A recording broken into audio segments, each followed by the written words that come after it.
আবার আসিব ফিরে ধানসিঁড়িটির তীরে এই বাংলায়।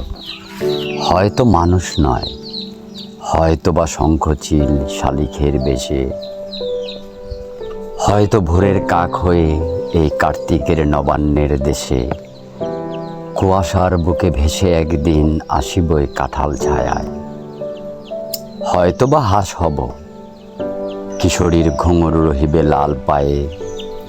সারাদিন কেটে যাবে কলমির গন্ধ ভরা জলে ভেসে ভেসে। আবার আসিব আমি বাংলার নদী মাঠ ক্ষেত ভালোবেসে। জলাঙ্গির ঢেউয়ে ভেজা বাংলার সবুজ করুণ ডাঙায়। হয়তো দেখিবে চেয়ে সুদর্শন উড়িতেছে সন্ধ্যার বাতাসে। হয়তো শুনিবে এক লক্ষ্মী পেঁচা ডাকিতেছে শিমুলের ডালে। হয়তো খইয়ের ধান ছড়াতেছে শিশু এক উঠানের ঘাসে। রূপসার ঘোলা জলে হয়তো কিশোর এক সাদা ছেঁড়া পালে ডিঙাবায়। রাঙা মেঘ সাতটায় অন্ধকারে আসিতেছে নেড়ে। দেখিবে ধবল বক, আমারে পাবে তুমি ইহাদের ভিড়ে।